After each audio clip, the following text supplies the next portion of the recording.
Hello, good morning students. और कैसे हैं आप लोग? हाँ जी भाई, बहुत सारे डाउट्स आ रहे थे गैस्ट्रुलेशन के। ठीक है, काफी बच्चों को प्रॉब्लम आ रही थी गैस्ट्रुलेशन में, तो आज हम गैस्ट्रुलेशन को सबसे पहले डिस्कस करेंगे। ठीक है ना? Gastrulation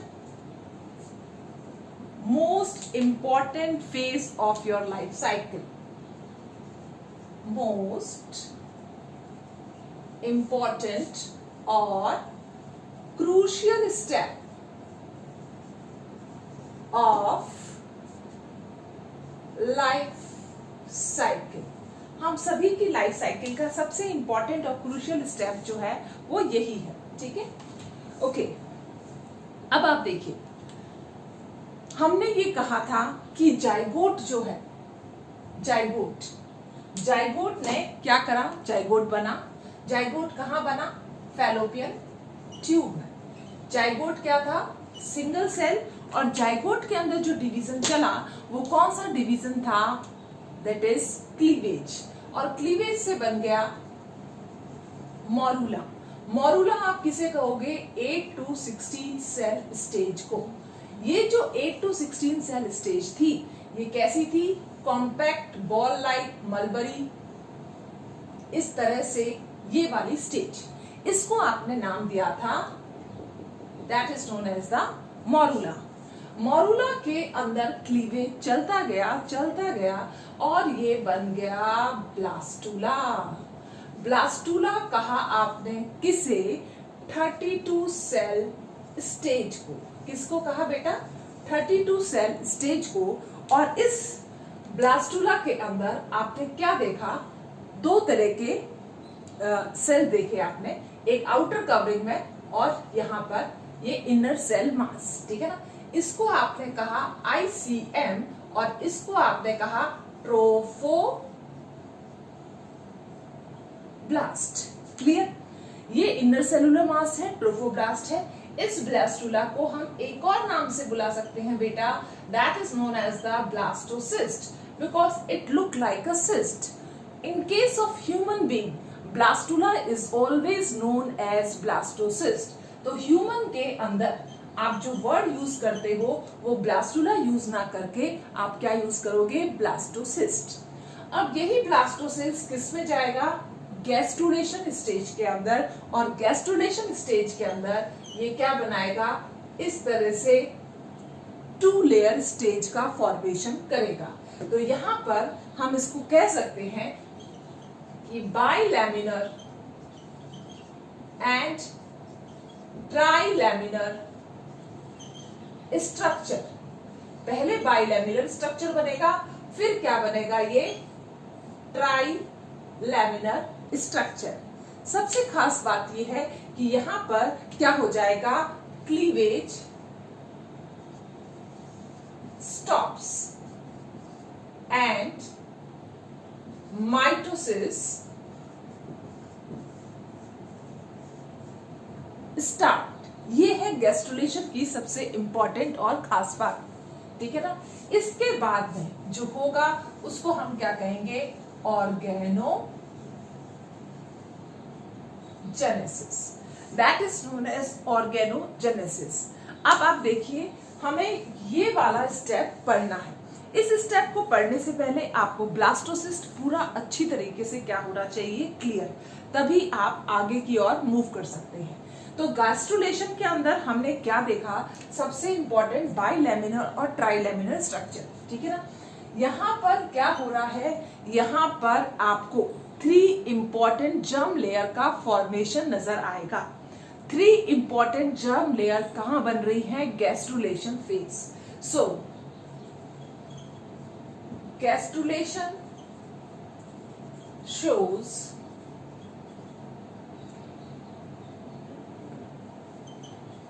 morphogenetic movement। कैसा मूवमेंट शो कर रहा है बेटा? morphogenetic movement and form 3 layers and form 3 layers। It means differentiation of जो होगा ब्लास्टोमर्स का, वो किसके अंदर हो रहा है? गैस्ट्रुलेशन में। यहाँ पर 3 लेयर बनी है।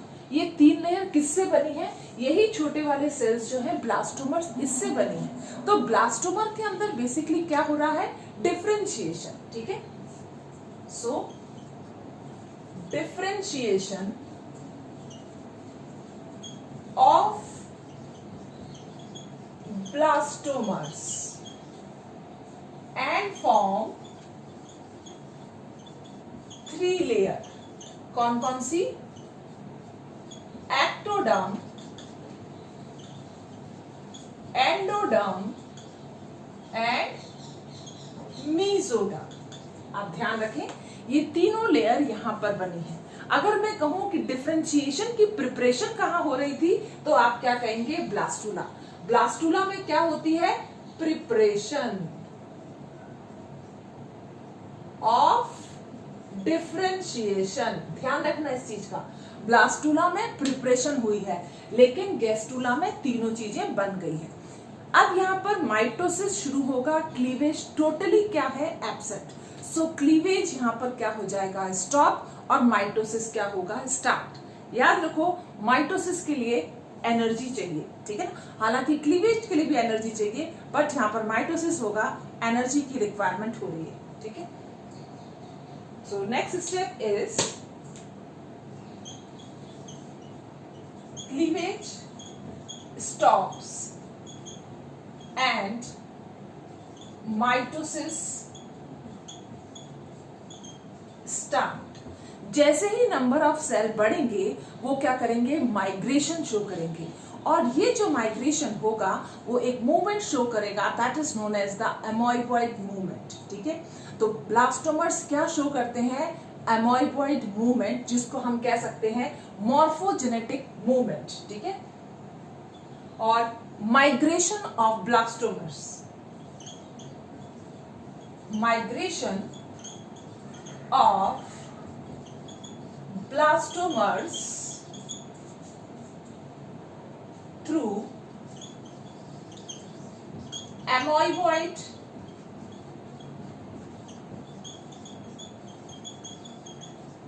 movement which uses large amount of energy, and most energy consuming phase in these 3 phases or 4 phases is which one? That is known as the gastrulation. Amoeboid movement consumes lot of energy in form of ATP। अब सबसे ज्यादा ये energy क्या करेगा? Use करेगा, consume करेगा। अब आप देखिए, आपका जो ब्लास्टोसिस्ट है वो किस तरह से बाइलैमिनर स्ट्रक्चर बनाएगा और फिर ट्राइलैमिनर स्ट्रक्चर बनाएगा। ध्यान रखना, ब्लास्टोसिस्ट के बाद में ये जो बना है, इसके बाद में गैस्ट्रुलेशन स्टार्ट हो रहा है। 2 इंपॉर्टेंट काम हुए हैं। सबसे इंपॉर्टेंट मॉर्फोजेनेटिक मूवमेंट हुआ है, दूसरा इंपॉर्टेंट माइग्रेशन हुआ है, और तीसरा इंपॉर्टेंट एक्टोडर्म, एंडोडर्म और मेसोडर्म का फॉर्मेशन। जब ये तीनों चीजें होती है, तब हम कहते हैं कि यस, इसके अंदर क्या चल रहा है? गैस्ट्रुलेशन। बहुत ही इंपॉर्टेंट मूवमेंट। अब ये जो मॉर्फोजेनेटिक मूवमेंट है, 2 तरीके से है, epiboly and emboly. So morphogenetic movement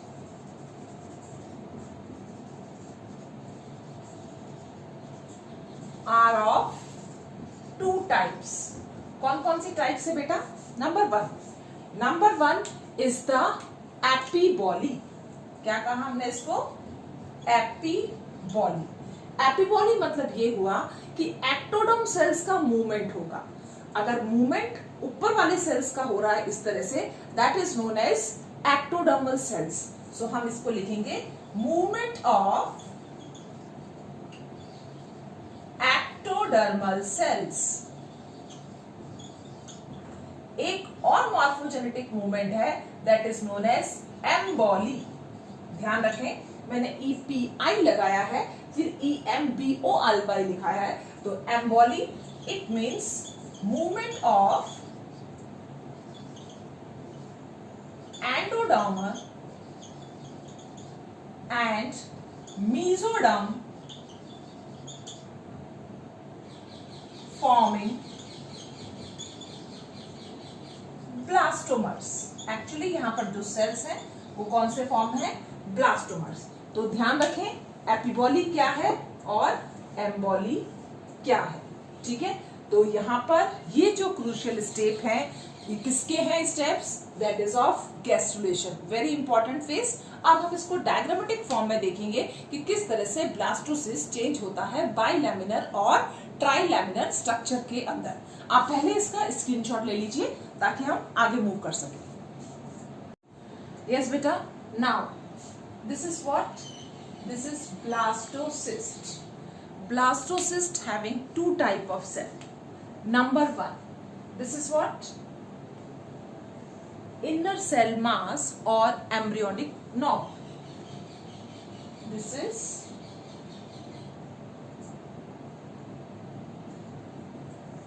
inner cell mass or also known as embryoblast, और हम इसको क्या कह सकते हैं? embryoblast. अब ये जो कैविटी बन रही है that cavity is known as blastocoele and the outer layer, this one is known as trophoblast. इसी को आप क्या कह रहे हो? trophoblast. This one is trophoblast. Now see, this stage is known as blastocyst and gastrulation will take place in this blastocyst. This is 32 cell stage which is known as blastocyst. अब इस blastocyst के अंदर क्या हो रहा है? Morphogenetic movement, division भी हो रहा है, मॉर्फोजेनेटिक मूवमेंट भी हो रहा है, ब्लास्टोमर्स का माइग्रेशन भी हो रहा है। अब ये कैसे होगा? अब आप देखिए, ये जो आउटर ट्रोफोब्लास्ट है, this outer trophoblast, this is very sticky in nature as well as secrete proteolytic enzymes. This is what? Sticky in nature plus secrete proteolytic enzyme. अब आप देखिए, ये प्रोटियोलाइटिक एंजाइम्स का जब सिक्रीशन करेगी तो ये क्या कर देती है? एंडोमेट्रियम वॉल को पूरा का पूरा डिसॉल्व कर देती है, ठीक है ना। और ये खुद अंदर की साइड में जाके क्या हो जाएगी? सेट हो जाएगी, ठीक है ना। तो प्रोटियोलाइटिक जो एंजाइम्स है डिसॉल्व एंडोमेट्रियम, और इसी की वजह से क्या होगा? हेल्प होगी इसको इसके अंदर एम्बेडेड होने के लिए, इसमें यूट्रस के उसमें, ठीक है। स्टिकी है, अटैच हो जाएगी, ठीक है ना, अटैच टू एंडोमेट्रियम, ये अटैचमेंट का काम हो जाएगा। तो ये दोनों काम कौन कर रहा है? ट्रोफोब्लास्ट ही ये फंक्शन करती है। अब आप देखिए यहां पर इनके अंदर क्या होगा? Trophoblast cell start dividing. Trophoblast क्या करेगी? Start dividing and give rise to two layers. Number one, syncytiotrophoblasts and cytiotrophoblasts. Divide होगी, डिवाइड होने के बाद में आउटर क्या बनाएगी? syncytiotrophoblaст, और दूसरा क्या बनाएगी? cytiotrophoblaст. ध्यान रखें कि जो HCG हार्मोन जो प्रेगनेंसी टेस्ट देता है वो कौन रिलीज करता है? syncytiotrophoblasts. This one releases HCG. यही HCG हार्मोन का क्या करता है? सिक्रीशन करता है। अब आप देखिए, हमने कहा कि यहाँ पर ट्रोफोब्लास्ट जो है वो क्या कर रही है? डिवाइड कर रही है। ट्रोफोब्लास्ट सेल ने क्या करा? डिवीजन करा। अब ये ट्रोफोब्लास्ट सेल क्या करेगी? आउटर साइड में बना रही है और इनर साइड में दो लेयर का फॉर्मेशन इसने कर दिया है। अब आप देखिए इस आउटर को आपने क्या कहा है, दैट इज नोन एज सिनसाइटियोट्रोफोब्लास्ट, और इनर को क्या कहा है बेटा, दैट इज साइटियोट्रोफोब्लास्ट। अब यहां पर क्या हो रहा है, जो सेल थे इनर सेल मास के, वो भी क्या करेंगे, रीअरेंज करेंगे, और रीअरेंज करने के बाद में लार्ज कॉलमनर शेप सेल्स बनेंगे इस तरह से। इनको आप क्या कहोगे, एपीब्लास्ट। और इसी के साथ में छोटी छोटी शेप के सेल बनेंगे, इसको आप क्या कहोगे, क्यूबॉइडल सेल्स जो हैं, that is known as hypoblast. तो हाइपोब्लास्ट क्या है, क्यूबॉइडल, और एपीब्लास्ट क्या है, कॉलमनर। और ये जो कैविटी है इसको क्या कहेंगे, ब्लास्टोसी। तो फर्स्ट चेंज ये आया, ये क्या बन गया, bilaminar structure. This one is known as bilaminar. It means कि ट्रोफोब्लास्ट लेयर जो है वो क्या कर रही है, आउटर साइड में किसका बनाएगी, एक्स्ट्रा एम्ब्रियोनिक मेम्ब्रेन का क्या करती है, फॉर्मेशन करती है, और अंदर वाले जो सेल्स हैं वो क्या बनाते हैं, एम्ब्रियो को बनाते हैं। ठीक है, तो हम इसी को कंटिन्यूएशन में चल रहे हैं, मैं इसको रब कर देती हूँ। ठीक है, तो ध्यान दें, हमने क्या कहा अभी बेटा, हमने ये कहा है कि ट्रोफोब्लास्ट ये जो है, ये और ये क्या बनाएंगी, एक्स्ट्रा एम्ब्रियोनिक मेम्ब्रेन, और ये पूरा जो दिख रहा है आपको, ये क्या बनाएगा, एम्ब्रियो। ठीक है, अब इसके अंदर क्या होगा, इसके अंदर पहले हम ले लेते हैं एम्ब्रियो वाले सेल्स। ये क्या है, सिर्फ एक लेयर, कौन सी layer, that is known as epiblast. Hypoblast ये फंक्शन करेगी यॉर्क सैक बनाने के अंदर, एक्स्ट्रा एम्ब्रियोनिक मेम्ब्रेन बनाने के अंदर। हमने सिर्फ क्या लिया है, epiblast, that forms the whole embryo, ये पूरा एम्ब्रियो बनाएगा। अब आप देखो इसके अंदर क्या होता है, इसके अंदर सबसे पहले ये डिवाइड होगा, और डिवाइड होने के बाद में एक लेयर का फॉर्मेशन करता है। ये सेल्स क्या कर रहे हैं बेटा, डिवाइड कर रहे हैं। कौन सा डिवीजन कर रहे हैं, माइटोसिस डिवीजन कर रहे हैं, और एक लेयर बना देंगे। ठीक है ना, इस तरह से ये किसने बनाई है लेयर, ये बनाई है लेयर आपके एपीब्लास्ट सेल्स ने, और इस लेयर को आप कहते हो एंडोडर्म। ठीक है, अब एंडोडर्म का मूवमेंट कहां आ जाएगा, इसको ये नीचे की साइड में इस तरह से मूव कर देगी। ये इसको धक्का दे रही है, और ये नीचे की साइड में क्या कर रही है, इसको मूव कर रही है।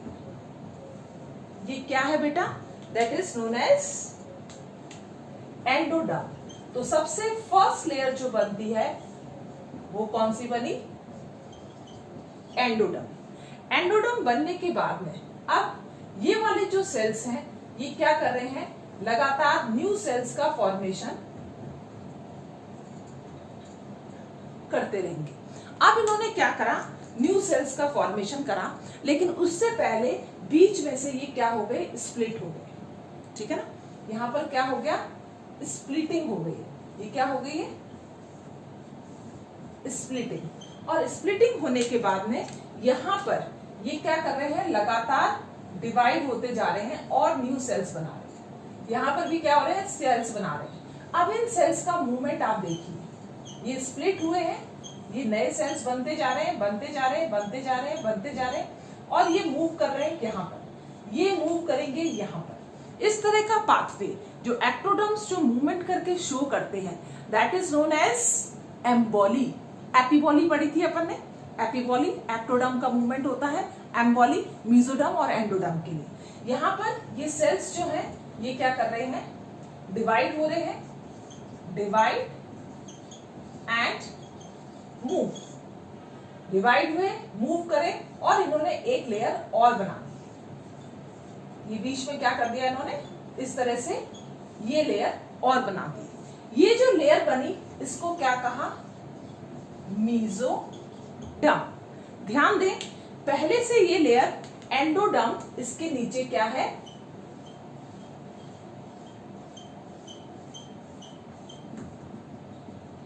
ये एंडोडर्म पहले से ही क्या है, प्रेजेंट है और लगातार डिवीजन हो होके यहां पर क्या हो रहा है, मेसोडर्म का फॉर्मेशन हुआ और बाकी जो रेस्ट बचा अब वो क्या बन जाएगा, फ्यूचर के अंदर ये एक्टोडर्म का फॉर्मेशन कर देगा। ये वाली जो लेयर है ये फ्यूचर क्या बना देगी, एक्टोडर्म। अब आप देखेंगे कि टोटल कितनी लेयर का फॉर्मेशन हो चुका है बेटा, 3 लेयर्स। अब यहां से देखिए आप, यहां पर इसके अंदर क्या क्या चेंज आया। यहां पर अब सबसे पहले ये वाली लेयर जो कि बच गई थी एपिब्लास्ट की, जो क्या बनेगी, एक्टोडर्म। एक्टोडर्म के बाद में नीचे की साइड में क्या बनी, मेसोडर्म। और सबसे पहले डिवाइड होकर जो अलग हो गई थी वो कौन सी है, एंडोडर्म। अब आपको ये कौन सा स्ट्रक्चर नजर आएगा, दैट इज नोन एज ट्राइलैमिनर। ध्यान दें इस तरह से कौन सा मूवमेंट हुआ है, एपिबॉली और एम्बॉली। ये मॉर्फोजेनेटिक मूवमेंट है, यहां से सेल अंदर करके स्प्लिट हुआ और कन्वर्ज। ये जो स्प्लिटिंग होकर नीचे गई है इसको आप डीलैमिनेशन भी कह सकते हो। ध्यान रखना एंडोडर्म जो बना है that is also known as delamination, क्योंकि एक लेयर यहां से निकल गई। यहां पर अंदर की साइड में से डिवाइड होके बन रही है, इसको हम कहते हैं इनवेजिनेशन। तो इनवेजिनेशन के थ्रू 2 बनी है, मेसोडर्म और एक्टोडर्म, और डीलैमिनेशन के थ्रू कौन बनी है, एंडोडर्म। और बाइलैमिनर स्ट्रक्चर अब क्या हो गया है बेटा, ट्राइलैमिनर स्ट्रक्चर। तो ध्यान देना ये जो आपको एपिब्लास्ट लेयर थी, ये वाली सबसे इंपॉर्टेंट लेयर, इसी एपिब्लास्ट के थ्रू क्या आया है, चेंज। ये कहां चल रहा है, इनर सेल मास में। अब हम आगे देखते हैं कि इस हाइपोब्लास्ट जो थी उसके अंदर क्या हुआ। ठीक है बेटा, okay. Yes, now next what will happen, see here, this is the epiblast cells which changes into now 3 germinal layer, ectoderm, mesoderm and endoderm. So this is the structure and this is the cavity which is known as amniotic cavity and this one is the yolk sac. ये क्या बनेगा बेटा, yolk sac. What happened? The hypoblast cells, this one is the endo, meso and ecto, trilaminar structure. Here what will happen, these are the hypoblast cells. कौन से sales है बेटा, ये hypoblast sales. यही हाइपोब्लास्ट सेल क्या करेंगे, divide करेंगे। Hypoblast sales क्या कर रहे हैं, डिवाइड कर रहे हैं और डिवाइड करने के बाद में पूरी ब्लास्टोसील को कवर कर लेंगे। ये पूरी की पूरी कैविटी जो होगी ब्लास्टोसील, उसको क्या कर दिया, कवर कर दिया। ठीक है ना, दिस इज द ब्लास्टोसील। अब ये ब्लास्टोसील जब कवर हो जाएगी, अब ये नहीं कहलाएगी, क्या कहते हैं, blastocoel. Now it becomes yolk sac.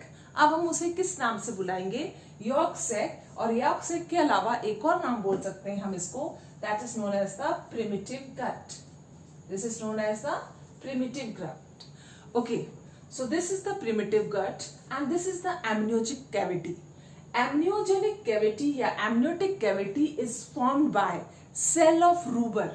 Here the cells which is attached with the trophoblast layer is known as cell of Ruber. They start dividing and form a roof of amniotic cavity. The floor is made up of trilaminar structure. This form the floor, while this amniotic cavity roof is made by which cells? Cell of Ruber. Cell of Rauber वो cell है जो trophoblast के साथ में attached होते हैं. Inner cell mass का जो पोर्शन ट्रोफोब्लास्ट के साथ में अटैच होता है that is known as the cell of Rauber. Cell of Rauber ने क्या करा? डिवाइड करना शुरू करा और डिवाइड करके पूरी एमनियोटिक कैविटी को क्या कर दिया? कवर कर दिया. ठीक है ना. These are known as amniogenic cells. Amniogenic cells. Listen carefully. अब होगा क्या? अब जो लेयर है that is known as the trophoblast. ठीक है ना.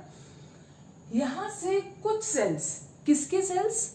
हाइपोब्लास्ट के कुछ सेल्स यहां से क्या करेंगे? बाहर की ओर मूव करेंगे. कौन से सेल्स हैं ये? ये सेल्स हैं कौन से वाले? That is hypoblast cell. और वो एक लेयर बना रहे हैं. इस लेयर को हम क्या कहते हैं? मीजोडर्म. अब आप देखिए ये क्या है? मीजोडर्म. ये मीजोडर्म किसके ऊपर आई है? इस साइटोट्रोफोब्लास्ट के ऊपर. ठीक है ना. आसपास की जो कवरिंग बनी थी इसको आपने क्या कहा था? अंदर वाली जो कवरिंग थी that is known as cytotrophoblast, जो अब किससे लाइन हो गई है? मीजोडर्म से. That is lined by hypoblast cells which is known as extra embryonic mesoderm. Lined via hypoblast cell. तो हाइपोब्लास्ट सेल से ये लाइन हुई और इसके ऊपर की साइड में आपको दिख ही रहा है ये कौन से लेयर है? That is known as cytotrophoblast. सबसे इंपॉर्टेंट और ध्यान देने वाली बात ये है कि ये साइटोट्रोफोब्लास्ट जो मीजोडर्म है अब ये एनलार्ज होगी और बीच में क्या बनाएगी? कैविटी. यहां पर ये जो दो सेल दिख रहे हैं हाइपोब्लास्ट और ट्रोफोब्लास्ट, ये हाइपोब्लास्ट ट्रोफोब्लास्ट कंबाइन हो चुके हैं. ठीक है ना. इनके बीच में एक कैविटी का फॉर्मेशन होगा जैसे जैसे ये ग्रोथ करेंगे और उसी कैविटी को हम क्या बोलेंगे? Extra embryonic mesoderm. Let's see. देखो ये हो गई एम्नियोटिक कैविटी. ठीक है. और ये हो गई इसके नीचे वाली यॉर्क सैक या फिर ये एलेंटॉइस. ठीक है. और यहां पर ये क्या है? सिन साइटोट्रोफोब्लास्ट. ओके. अब ये जो लेयर थी कौन सी वाली? ट्रोफोब्लास्ट, जिसके ऊपर हाइपोब्लास्ट के सेल्स आ गए हैं. ठीक है. साइटोट्रोफोब्लास्ट के ऊपर हाइपोब्लास्ट के सेल्स आ गए हैं. ये डिवाइड हुई और इसमें क्या बना दिया? एक लेयर जैसा स्ट्रक्चर बना दिया. ये एक लेयर बना रही है. ठीक है. ये क्या बना रही है? एक लेयर जैसा स्ट्रक्चर बना रही है यहां पर इस तरह से.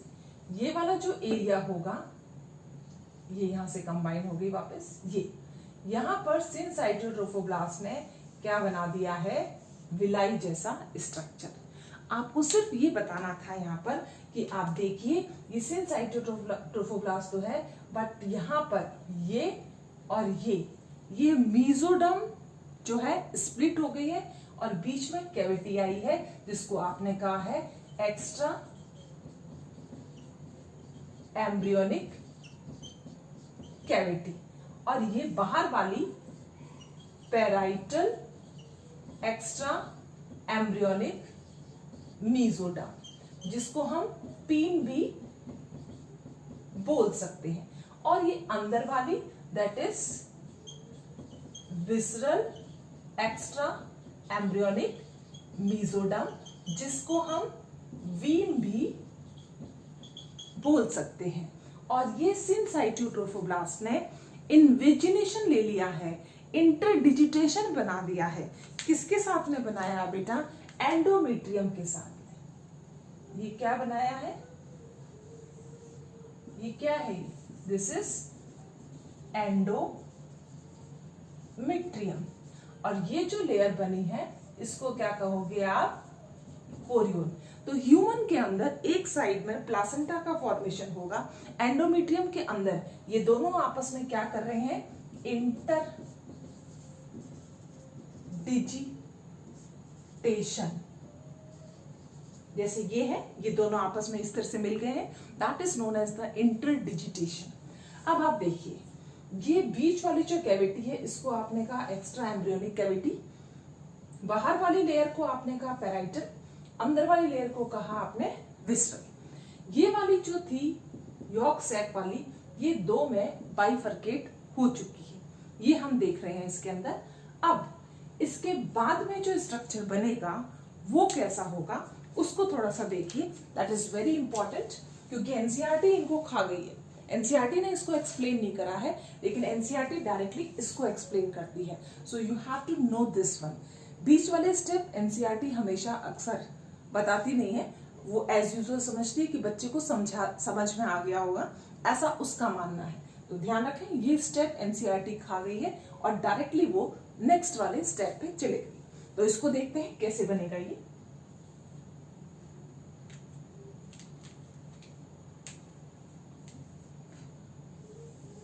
ये देखिए, ये क्या है बेटा?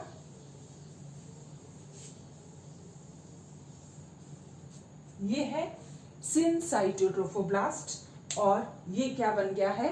कोरियोन। अब यहां पर देखो आप, यहां पर जो है हम क्या बना रहे हैं? एक एम्ब्रियो बना रहे हैं, और इस एम्ब्रियो में नीचे वाली कैविटी जो थी वो दो में डिवाइड हो गई है। एक को आप कह रहे हो यॉर्क सैक, क्या कह रहे हैं हम इसको? एक को यॉर्क सैक और दूसरे को हम कहेंगे एलन टॉयस, ठीक है। और ये वाली जो कैविटी है जिसके अंदर एम्ब्रियो आराम से बैठेगा, या यहां पर 3 फोल्ड जो आएंगे एम्ब्रियो के अंदर, that is known as the amnion. और हमने ये भी देखा था अभी कि एक्स्ट्रा, क्योंकि ये ग्रोथ कर रहा है, जब ग्रोथ करेगा तो एक्स्ट्रा एम्ब्रियोनिक मीजोडर्म का क्या कर रहा है? फॉर्मेशन। क्या कर रहा है? फॉर्मेशन। यानी कि एक्स्ट्रा एम्ब्रियोनिक मीजोडर्म इसको क्या कर रही है? कवर कर रही है, ठीक है ना। अब आप देखिए, यहां पर ये जो आउटर मोस्ट लेयर है, दिस वन, इसके अंदर क्या आ रहा है? एक तो ये एक्स्ट्रा एम्ब्रियोनिक मीजोडर्म और ये बाहर वाली सिनसाइटियो ट्रोफोब्लास्ट, इसको आप क्या कह रहे हो? Korean.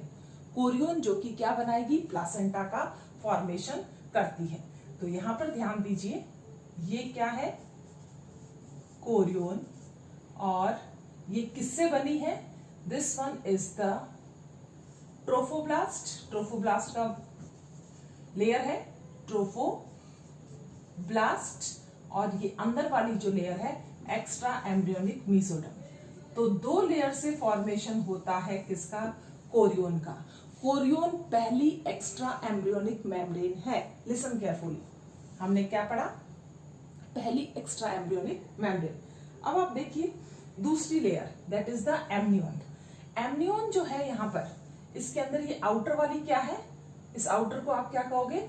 Extra embryonic mesoderm, plus ये जो एम्ब्रियो की आउटर कवरिंग किससे बनी हुई थी? एक्टोडर्म से। एपिब्लास्ट वाले लेयर थे ectoderm.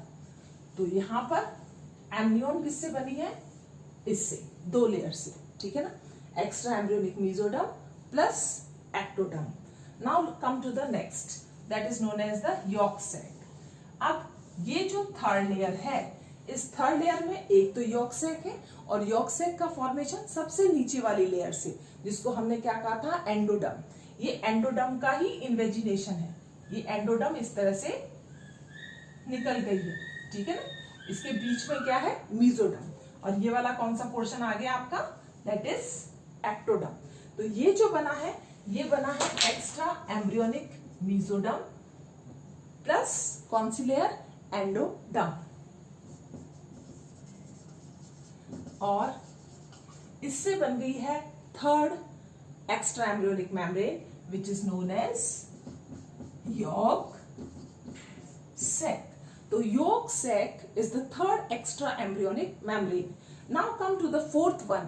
Fourth one is, this one is made up of which layer? That is known as the endoderm. And this one is the extra embryonic mesoderm. So this is endoderm plus extra embryonic mesoderm. This is the fourth extra embryonic membrane. तो total हम देखते हैं कि कितनी extra embryonic membrane बनी है, 4। और यही आगे जाके इसके अंदर ये क्या हो रहा है बेटा, इंटरडिजिटेशन होगा। And listen carefully, umbilical cord में जो ब्लड वेसल्स बनते हैं, they originate from the allantoids. ये एलेंटॉइड्स से ही क्या होते हैं, निकलते हैं। These are what, these are blood vessels. ये वही ब्लड वेसल्स हैं जो अम्बिलिकल कॉर्ड में प्लासेंटा के फॉर्मेशन के समय बनते हैं। So this is the structure of an extra embryonic membrane with embryo, 4 extra embryonic membrane, outermost Korean, amnion, yolk sac, allantoid. And these blood vessels arise from which layer, which extra embryonic membrane? That is known as the allantoids. Okay? तो ये पूरा structure किसका है, extra embryonic membrane का, embryo के साथ में। तो इसको थोड़ा सा आप स्क्रीनशॉट ले लीजिए, that is very important. Okay, आपका बेसिक कॉन्सेप्ट क्लियर होना चाहिए, तो आपके कोई भी नंबर जो है वो डिडक्ट नहीं होंगे। Clear, I hope so. Okay, आगे हम बढ़ते हैं एक्स्ट्रा एम्ब्रियोनिक मेम्ब्रेन के साथ। ओके बेटा,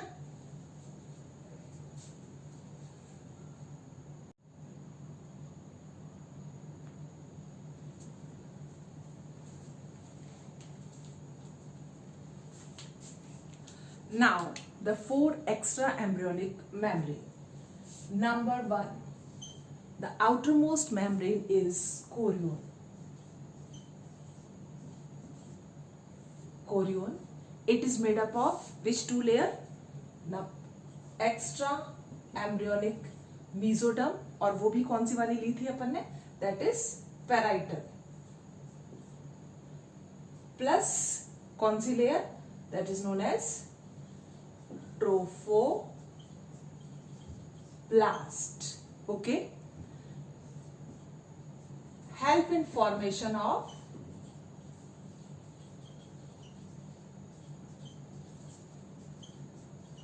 placenta, and this is the outermost covering, outermost extra embryonic membrane. Second one, that is the innermost, सबसे अंदर की साइड में जो प्रेजेंट होती है, that is known as the amnion.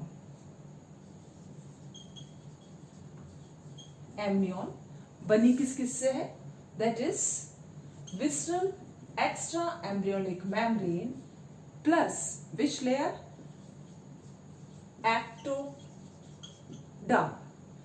So this one is the innermost extra embryonic membrane that help as a cushion or a shock absorber, help as shock absorber or cushion it prevents embryo from desiccation, उसको सूखने से बचाता है, हमेशा एक liquid covering उसके आसपास रहेगी, ठीक है। Prevent embryo from desiccation, okay. तो ये काम किसके हैं? दैट इज एमनियॉल, ठीक है। एमिनोसेंटेसिस टेस्ट भी होता है, एमिनोसेंटेसिस जिसे अपन कहते हैं, वो भी एमनियोटिक फ्लूइड का ही होता है। तो पूरी जो एक्स्ट्रा एम्ब्रियोनिक मेम्ब्रेन है is completely filled with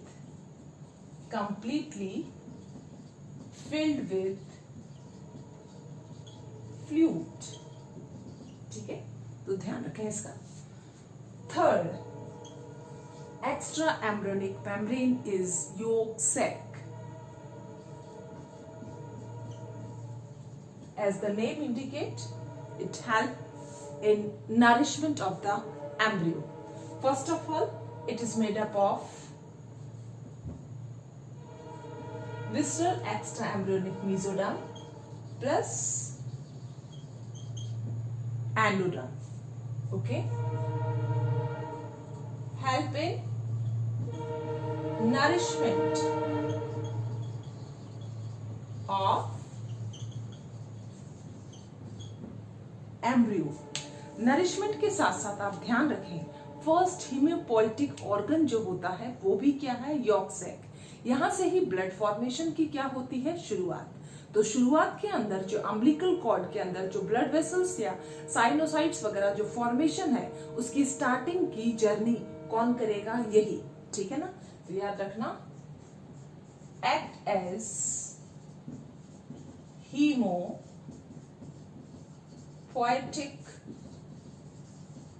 organ. It also help in germ cell formation. Germ cells are extragonadal in origin because they originate in yolk sac. ठीक है? So helping origin of primordial germ cell. Very important. That's why gonads are known as extra embryonic in origin. And the fourth one, which one? That is known as the allantois.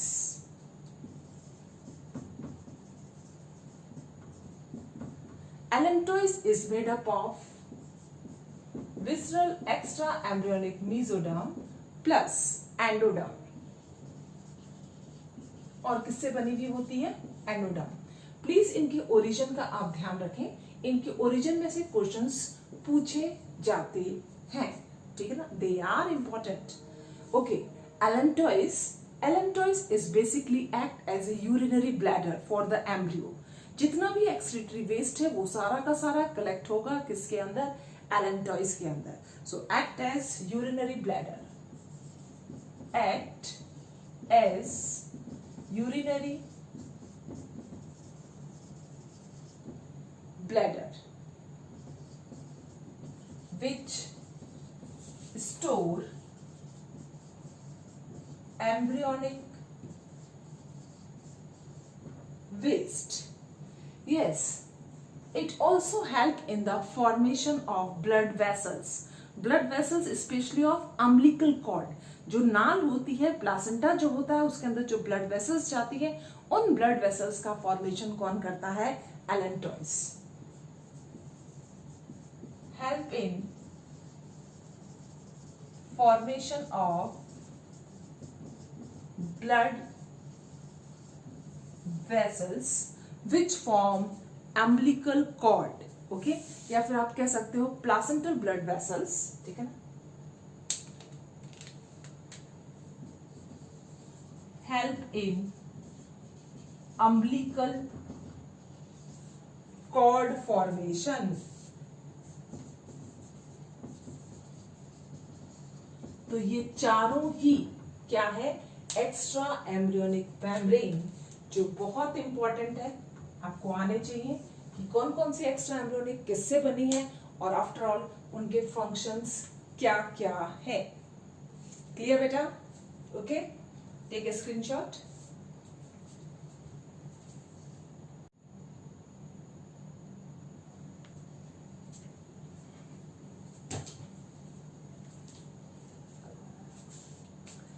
Yes, beta.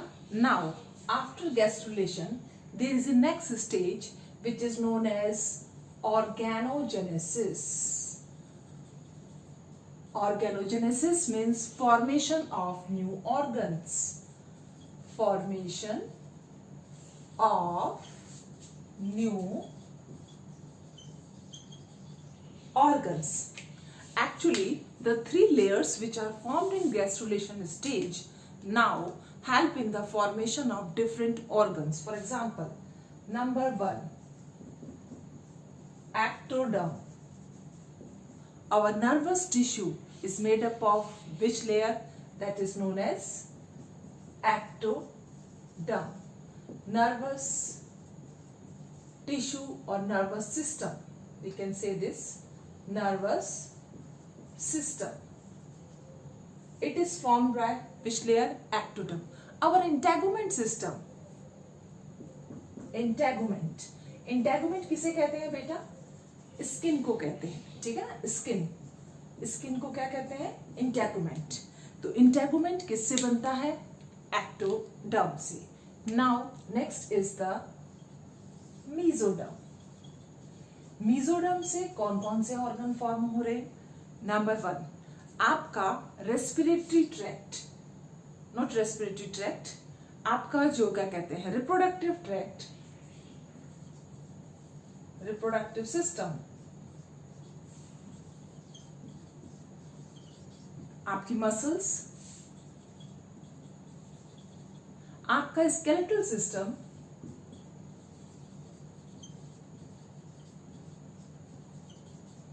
आपका circulatory system,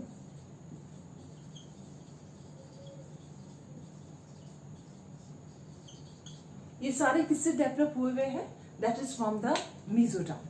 now next is the endoderm.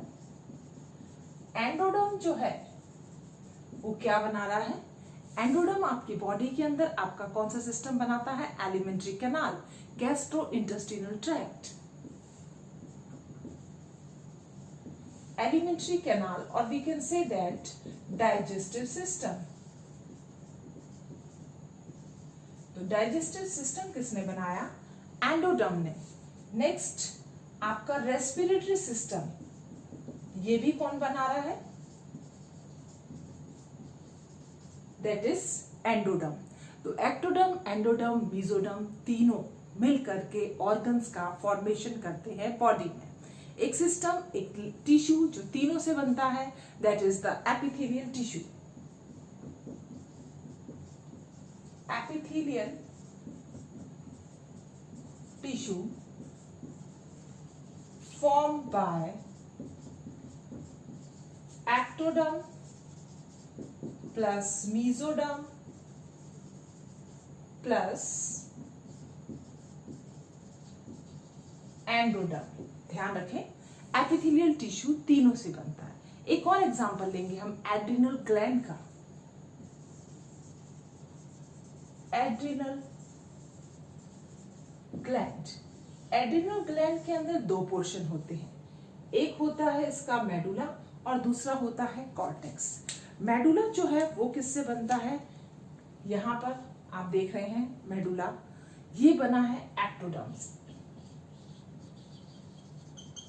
और cortex जो बनता है वो बनता है आपका that is mesoderm से.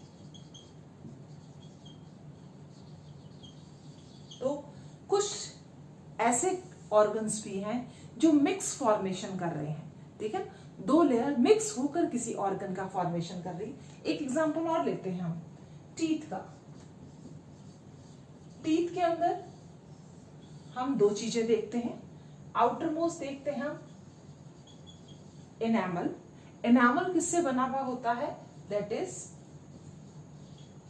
एक्टोडर्म. लेकिन जब हम इसका एक और पोर्शन देखते हैं that is known as the dentine.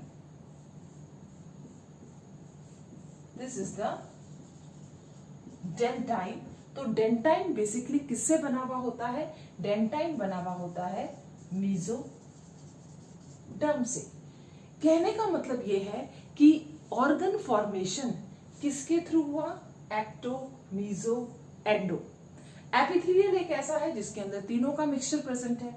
Adrenal gland 2 से बन रहा है, टीथ भी आपका 2 से बन रहा है। तो ऑर्गेनोजेनेसिस का क्या हुआ, फॉर्मेशन हुआ। अब आप देखिए हम किसको या फीटस, एम्ब्रियो, ये 2 टर्म जो है हम कैसे यूज करते हैं।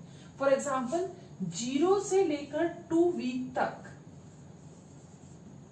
अगर कोई है तो आप उसको क्या कहोगे, एम्ब्रियो। लेकिन अगर 2 वीक से लेकर आप कह सकते हो 3rd वीक, ठीक है ना, not 2 week, that is up to 2 month, ठीक है। तो 2 मंथ के बाद में जो शुरू हो रहा है, ठीक है, 8 वीक का पीरियड, 2 मंथ कह दो और 8 वीक भी आप इसको कह सकते हो। आफ्टर 8 वीक, आफ्टर 8 वीक और 9th वीक से लेकर 9 मंथ तक आप उसको क्या कहोगे, फीटस। तो ध्यान रखें, एम्ब्रियो आपने उसको कहा जब तक वो 8 वीक का था। जैसे ही वो 9th वीक के अंदर एंटर करेगा आप टर्म यूज करोगे, that is known as the fetus, ठीक है। ये चीज याद रखें। अब हम यहाँ पर क्या देख लेते हैं, थोड़ा सा ऑर्गन फॉर्मेशन की जब हमने यहाँ पर बात करी है तो कौन से ऑर्गन्स का फॉर्मेशन होगा। तो सबसे पहले जो ऑर्गन बनता है फर्स्ट मंथ के अंदर, that is known as the heart. तो फर्स्ट मंथ के अंदर जो ऑर्गन बन रहा है वो कौन सा है बेटा, हार्ट। तो फर्स्ट मंथ में ऑर्गन जो बना वो क्या बना, हार्ट का डेवलपमेंट। सेकेंड मंथ में बेबी के अंदर क्या बनने लग जाते हैं, डिजिट्स, और लिम्स का फॉर्मेशन होना शुरू हो जाता है। तो लिम्स प्लस डिजिट। 3 मंथ के अंदर जितने भी ऑर्गन्स हैं उन सभी ऑर्गन्स का फॉर्मेशन हो जाता है, ठीक है ना। Organogenesis complete. तो जितने भी ऑर्गन्स बनने होते हैं वो बन जाते हैं। इवन यहां पर ये वाली स्टेज सेक्स डिटर्मिनेशन के अंदर भी क्या होती है, काम में आती है। 3rd मंथ के अंदर ऑर्गन की बात कर रहे हैं तो एक्सटर्नल जेनिटेलिया भी बन जाता है जिसकी वजह से सेक्स डिटर्मिनेशन होता है, ठीक है। 4th मंथ का एज सच एनसीईआरटी कुछ भी नहीं बता रही है। 5th मंथ जो है, 5th मंथ के अंदर सबसे पहले बेबी क्या लेगा, मूवमेंट। फर्स्ट मूवमेंट जो नोटिस किया जाता है वो किस में करा जाता है, 5th मंथ में। और हेयर्स ऑन हेड पोर्शन पर हेयर्स का डेवलपमेंट होना शुरू हो जाता है कौन से मंथ के अंदर बेटा, 5th मंथ के अंदर, ठीक है। तो ध्यान दें 5th मंथ में क्या हो रहा है, that is development of hair. 6th month में कंप्लीट बॉडी जो है वो covered with hair. Complete body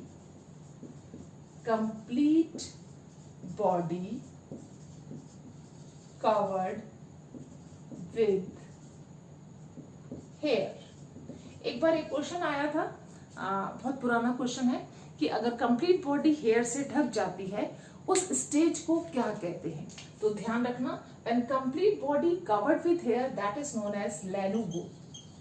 उसको हम क्या टर्म देते हैं, लेनुगो। अब यहाँ पर 6 मंथ के अंदर कंप्लीट बॉडी पर हेयर आ गए। इवन आईलिड्स जो होती हैं वो भी क्या हो जाती हैं, सेपरेट। आईलिड्स जो हैं वो क्या हो गई हैं, सेपरेट। और आईलिड के सेपरेट होते ही आईलैशेस का भी फॉर्मेशन हमको देखने को मिलता है।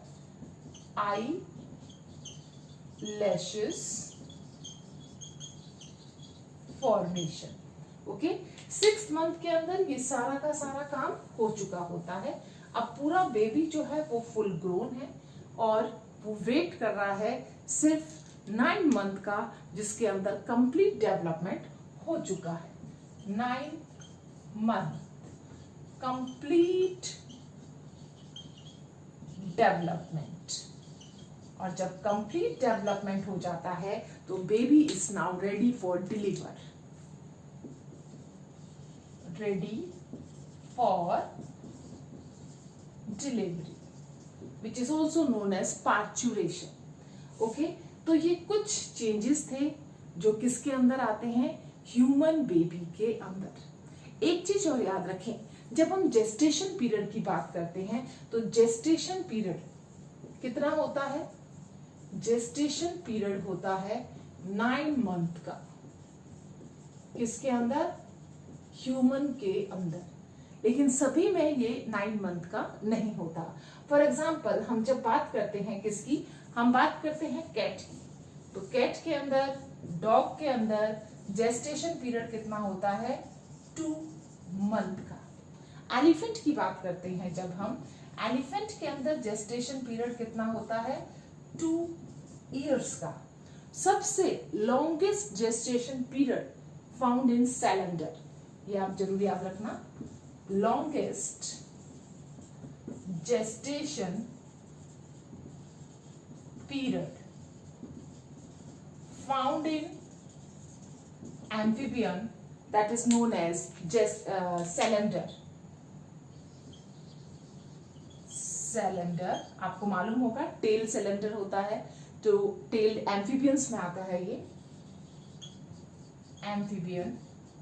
और इसके अंदर जेस्टेशन पीरियड पाया जाता है कितने टाइम का, 36 मंथ।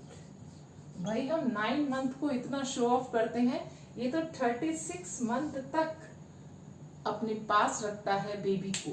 सो लॉन्गेस्ट या जेस्टेशन पीरियड जो पाया जाता है वो किसके अंदर पाया जा रहा है, सैलेंडर के अंदर। तो ये था आपका gastrulation. Now next is the parturition, वो हम कल से पढ़ेंगे। तो जिसको भी गैस्ट्रुलेशन के अंदर डाउट है, gastrulation is a crucial, typical and important step of our life. इस पूरे स्टेप को आप अच्छी तरीके से, कौन कौन सी मेम्ब्रेन कहाँ कहाँ से फॉर्मेशन हो रही है, it is very important from examination point of view as well as your personal GK. ठीक है, तो ध्यान रखें, बायोलॉजी एक सब्जेक्ट भी है, बायोलॉजी एक जीके भी है।